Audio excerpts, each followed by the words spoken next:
for the Catholic schools in our diocese, really probably across the country, is so great. And that's one of the things that strikes me the most. All of our schools need more of everything, and it's a privilege for us to be able to be a part of that so that these schools can fulfill their mission. The You Can Lend a Hand program has done so much for our Catholic schools, providing all kinds of funding that has contributed to things the schools need, anywhere from playground equipment to classroom books to computers to special equipment for PE. There is so much need. The majority of our schools are not wealthy schools. They're schools that are basically middle to low income. I had people tell me, I don't even have enough computers in my classroom for computer class. We have a lot of families here who are not Catholic, and they choose to bring their children here because they know that they have teachers who are focused and dedicated to their child and their child's learning. If they don't have a base knowledge now as they move through high school on into college and to be able to get a career, a job, somewhere everyone uses technology in some way, shape, or form. And if they're already starting behind now, they're just going to be that much farther behind the mainstream and that much more disadvantaged for their future.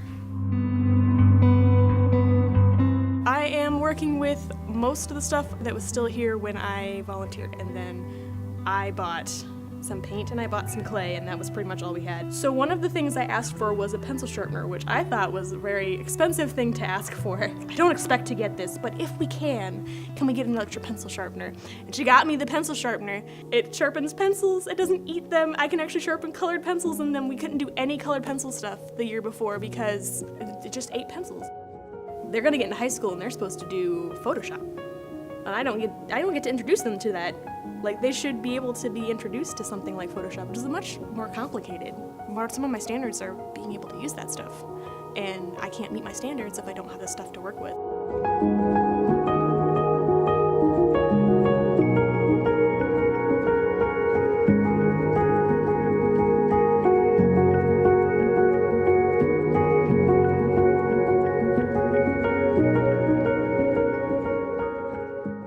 St. Adalbert School, there's 232 kids in the school.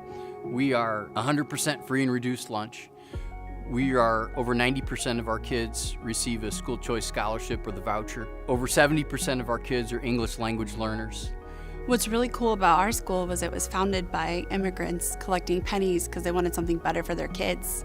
And now here we are 100 years later, still doing the same thing, trying to produce something better for their children, give them a brighter future, help them to be successful.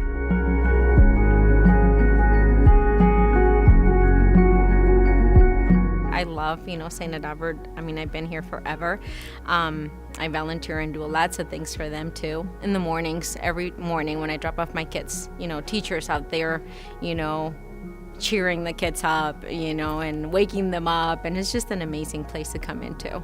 We are just basically like a family. Everybody knows each other. Everybody helps each other. Yes, we have a building, and yes, it needs a lot of things. But again, we are a family. We're here for, whatever everybody needs. Our assistant principal's office is in a closet, and our religion teacher's office is in a closet. Our little infirmary is the closet in the principal's office. One of the things that we are hoping to do, and actually have already started to do, is to expand just down the street to St. Casimir's. And it has a school that closed in the 1970s. So for the first time in 40 years, at the beginning of this school year, we were able to take kids from here down to there. And there's also a gymnasium at St. Casimir's School, which there is not a gymnasium at St. Adalbert's. So we took kids down on our bus to St. Casimir's, and they're there. Our hope for the future is to continue to do that, but also to possibly expand it. So there are more classrooms down there that need renovation. There are windows that need to be replaced. There are walls that need to be painted. That school's closed in the 1970s when obviously there was not the internet, so we need to get it rewired. And then back to this building, there's basic things. The stairs here are old and falling apart, but to put new doors and to rekey all of them throughout the building would be terrific. It's So I think back to when You Can Lend a Hand was first started, and Dan had this idea for what we might be able to do to provide additional resources that were so sorely needed with our schools. And when I look back on it now, I think that it really was a leap of faith to think that we might be able to start a program that would generate over $11 million now, I think it is, to help these schools. But there still is so much more that needs to be done, and there's so many ways that people can help, and not everybody has to start a You Can Lend a Hand program. So if you're a painter, we need you to paint. If you can come out and volunteer at the school, we need you to do that.